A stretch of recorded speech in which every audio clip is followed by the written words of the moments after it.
Good morning class. आज की इस डिजिटल प्लेटफॉर्म पर आपका सभी का स्वागत है। आज हम 12वीं क्लास के एनसीईआरटी टॉपिक राजनीतिक में फर्स्ट भाग में शीत युद्ध का दौर के प्रश्न करेंगे और इसकी शॉर्ट नोट्स की हमने एक क्लास भी डाल दी यूट्यूब चैनल पर, जाके आप देख सकते हैं यूट्यूब चैनल पर, जिसमें हमने वाक्य सहित समझाया गया इसके कुछ इंपॉर्टेंट प्रश्न। शीत युद्ध के बारे में निम्नलिखित में से कौन सा कथन गलत है? यह संयुक्त राज्य अमेरिका, सोवियत संघ और उनके साथियों के बीच प्रतिस्पर्धा थी। यह महाशक्तियों के बीच विचारधाराओं को लेकर युद्ध था। शीत युद्ध ने हथियारों की होड़ शुरू कर दी। अमेरिका को सोवियत संघ सीधे युद्ध में शामिल करते थे। इसका उत्तर होगा गलत। इसका उत्तर कौन सा होगा? गलत। सो अमेरिका और सोवियत संघ सीधे युद्ध में शामिल थे? नहीं, सीधे शामिल नहीं थे, क्योंकि इनडायरेक्ट शामिल थे हर चीज़ में। अगला क्वेश्चन, निम्नलिखित कौन सा कथन कूट निरपेक्ष आंदोलन के उपदेश पर प्रकाश नहीं डालता? उपनिषदों से मुक्त हुए देशों को स्वतंत्रता नीति अपनाने में समर्थ बनाना, किसी भी सैन्य संगठन में शामिल होने से इनकार करना, वैश्विक मामलों में तटस्थता की नीति अपनाना और वैश्विक आर्थिक असमानता इस महत्व ध्यान केंद्र। इसका उत्तर होगा ग। क्या होगा? ग। वैश्विक मामलों में तटस्थता नीति अपनाना। अगला क्वेश्चन, नीचे महाशक्तियों द्वारा बनाई सैनिक संगठनों की विशेष बताने वाले कुछ कथन दिए गए। प्रत्येक कथन के सामने सही या गलत का चिन्ह लगाना। गठबंधन किस देश को अपने भू क्षेत्रों में महाशक्तियों वे सैन्य अड्डे वे लिए स्थान देना जरूरी था। देशों को विचारधारा राजनीति दोनों स्तरों पर महाशक्तियां का समर्थन करना। जब कोई राष्ट्र किसी एक देश पर आक्रमण करता था तो इसे सभी देशों पर आक्रमण समझता था। महाशक्ति सभी सदस्य देशों अपने परमाणु हथियार विकसित करने में मदद करती थी। इसका उत्तर होगा सही। देख चिन्ह लगाना है इसके क्या है, कौन सा है?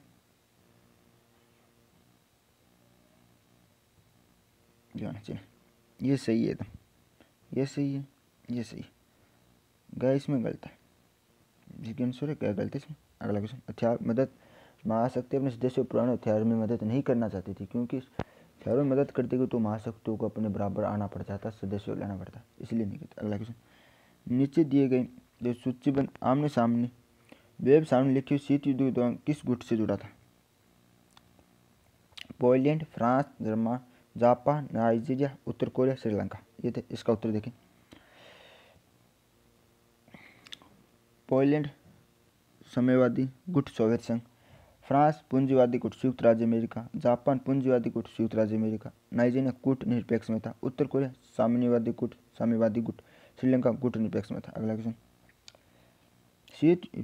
शीत युद्ध से हथियारों की होड़ और हथियारों और नियंत्रण ये दोनों ही प्रक्रिया पैदा, इन दोनों प्रक्रियाओं से क्या कारण थे? कारण देखें, दिख नहीं रहा, जूम कर देते हैं थोड़ा सा, बस। शीत युद्ध से हथियारों की ओर हथियार पर नियंत्रण ये दोनों प्रक्रिया पैदा हुई थी। हथियारों की होड़ से अभिप्राय था पूंजीवादी गुट एवं साम्यवादी गुट दोनों ही एक दूसरे पर अधिक प्रभाव देखने के लिए अपने अपने हथियारों के भंडार बढ़ा, जिससे विश्व में हथियारों की होड़ शुरू की गई। दूसरी तरफ हथियारों पर नियंत्रण से अभिप्राय तो दोनों गुटों के बीच सोचते थे, दोनों गुटों में युद्ध होता है तो दोनों गुटों को ही अधिक हानि होगी और दोनों गुट कोई रेता बनकर नहीं हो पाएगा, क्योंकि दोनों ही गुटों के पास परमाणु हथियार थे। इस कारण शीत युद्ध के दौरान नियंत्रण की प्रक्रिया पैदा की गई थी, क्योंकि शीत युद्ध नियंत्रण कर दी, क्योंकि दोनों अमेरिका के पास था परमाणु बम था, फ्रांस के पास थे परमाणु बम थे, रूस के पास थे परमाणु बम थे, क्योंकि दोनों के पास बराबर शक्तियाँ थे, इसलिए यहाँ पर कोई भी एक तरफा विजय नहीं हासिल कर सकता था। अगला क्वेश्चन, महाशक्ति छोटे देशों से सैन्य संगठन क्यों रखती थी? 3 कारण थे। क्योंकि सैन्य संगठन करते थे, इसमें एक तो हमने कल बताया था, बम खनिजों पर निकालने में मदद मिल सकती है, ताकि देश अपने हथियारों संचालन कर सकते, अड्डे संचालन, सेना का वापस दायित्व नगर कर अन्य गतिविधियाँ भी कर सकते हैं। देखिए उत्तर देखिए इसमें क्या बताया गया, क्या उत्तर हो सकता है।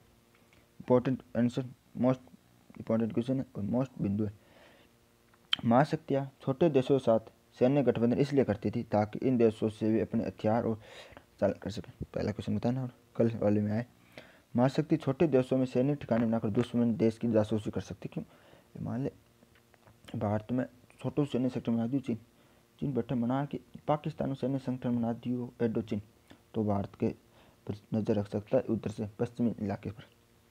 छोटे देश सैन्य गठबंधन के अंतर्गत आने वाले सैनिक लोग अपने देश में रखते थे, जिससे महाशक्तियों पर आर्थिक दबाव कम पड़ता था। महाशक्ति आसानी छोटे देशों पर अपना वर्चस्व कायम करती, क्योंकि छोटा देश होता, इतनी सैन्य शक्ति को नहीं होती, ना कोई पैसा होता, तो उन पर महाशक्ति अपना कब्जा कर सकती थी।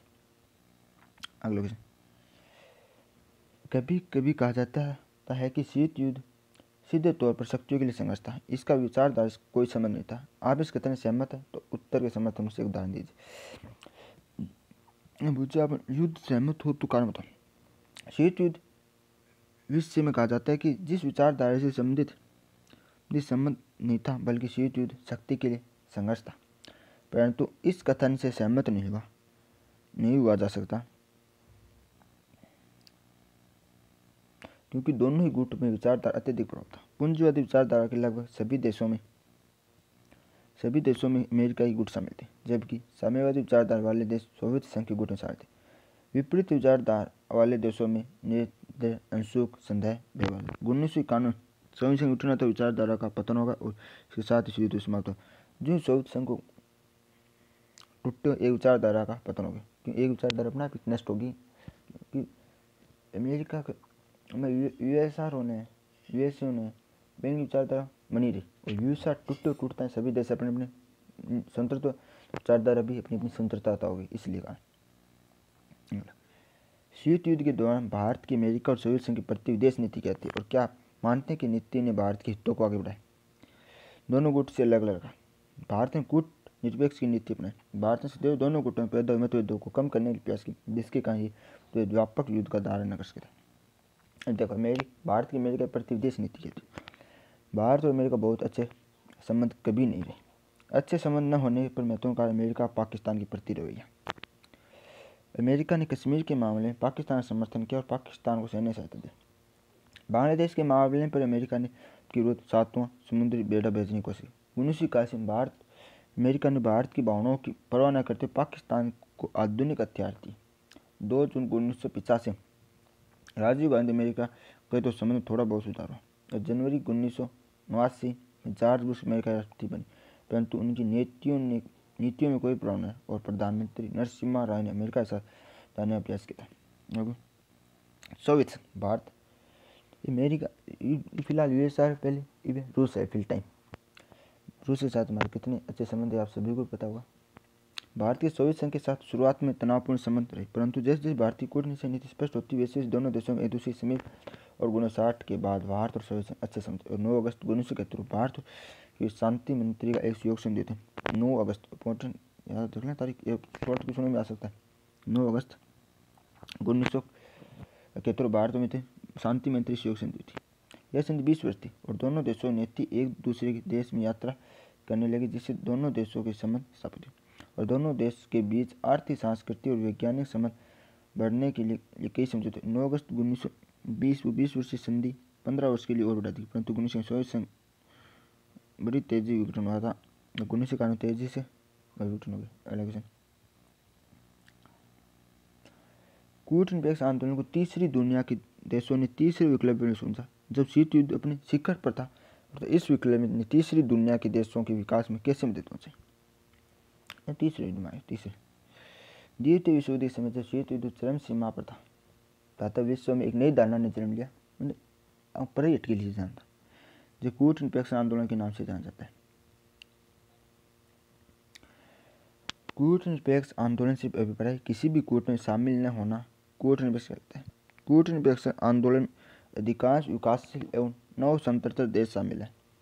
इन देशों ने कूटनीतिक आंदोलन का विकल्प इसलिए चुना क्योंकि वे अपने देश का स्वतंत्रतापूर्वक राजनीतिक, सामाजिक, आर्थिक विकास करना चाहते थे। और किसी कंट्री में आ जाए तो गुलामी पाची बिसी हो जानी थी।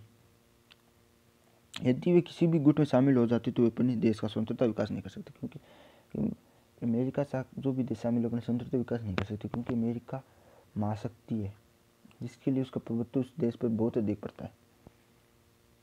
परंतु गुट निरपेक्ष आंदोलन से देश से बनने के उन्होंने दोनों गुटों को आर्थिक मदद स्वीकार करने अपने देश के विकास को आगे बढ़ाया। यदि एक गुट किसी विकासशील देश या नव स्वतंत्रता प्राप्त देशों को दबाने का प्रयास करता तो दूसरा गुट उसकी रक्षा आ जाता था तथा उससे इस तरह ये मदद करना चाहता। इसलिए देश ने अपना आर्थिक विकास बिना रोके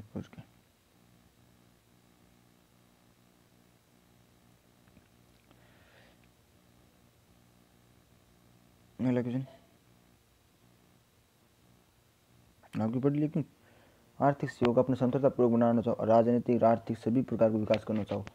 अब दोनों कूटनीतिक हो तो दोनों का एक महाशक्ति पर दूसरी शक्ति पर आक्रमण कर सके, बचा सकते थे। इसलिए कूटनीतिक की नीति अपनानी बहुत जरूरी हो गई थी। तीसरे विश्व युद्ध के बाद दूसरे विश्व युद्ध कूटनीतिक आंदोलन एक अप्रासंगिक हो गया। इसका कथन आप क्या सोचते हैं? कूटनिरपेक्ष आंदोलन 1961 में नव स्वतंत्र राष्ट्रों को महाशक्तियों के प्रभाव से बचाने के लिए आरंभ हुआ। इन आंदोलनों के उद्देश्य शक्ति गुटों से स्क्रीनशॉट ले लेना साथ साथ, इसलिए मैं अपने इस पर पेन नहीं डाल लिख रहा, बोल के समझा रहा हूँ, इससे आप जल्दी याद हो सकता है, बनाए रखना। तो कूटनिरपेक्ष आंदोलन का प्रारंभ शीत काल में से ही प्रारंभ। वर्तमान समय में शक्ति गुट समाप्त हो चुका है और अमेरिका ही एक महाशक्ति देश रह गए और संसार अद्वितीय हो चुका। और फरवरी 1972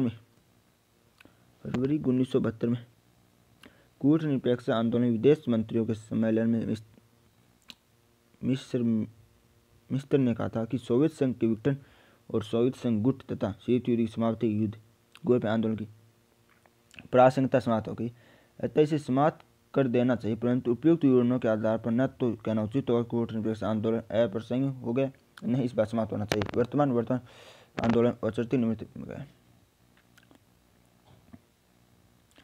कूटनिरपेक्ष आंदोलन विकासशील देशों के समान एक प्रतिष्ठा बनाए रखने आवश्यक है। निःशस्त्रीकरण, विश्व शांति और मानव अधिकारों की सुरक्षा के लिए कूटनिरपेक्ष आंदोलन आज भी प्रशासनिक है। नई अंतर्राष्ट्रीय अर्थव्यवस्था की स्थापना के लिए कूटनिरपेक्ष आंदोलन आवश्यक है। संयुक्त राष्ट्र संघ को अमेरिका के प्रभुत्व से मुक्त करवाने के लिए इसका औचित्य है।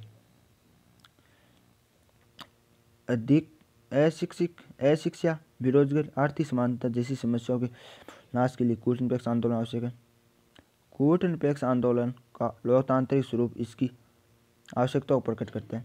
कूटनिरपेक्ष देश को आज भी इस आंदोलन के सिद्धांतों में विश्वास एवं इसके प्रति निष्ठा इसके महत्व को बनाए हुए हैं। अतः यह कहना भी एक ध्रुवीय विश्व में कूटनिरपेक्ष आंदोलन अप्रासंगिक हो गया, इसे समाप्त कर देना चाहिए।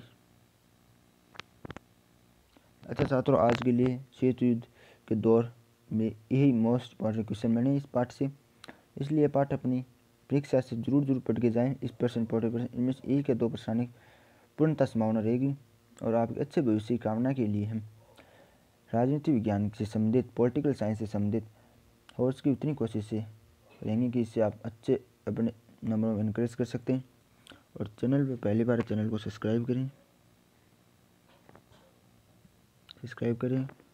लाइक करें और शेयर करें और बेल आइकन का बटन जरूर दबाते हैं। इससे हमारे आगे आने वाले टॉपिकों की वीडियो आपको मिलते रही। और शीत युद्ध की ये तो प्रश्नावली थी, प्रश्न थे जिससे मरने वाले थे, उसकी शॉर्ट नोट्स भी हमारे यूट्यूब चैनल पर अपलोड कर दे चुके हैं, जिससे आप इनकी पढ़कर इन प्रश्नों को और आसानी से हल कर सकते हैं। आज के लिए इतना ही, धन्यवाद।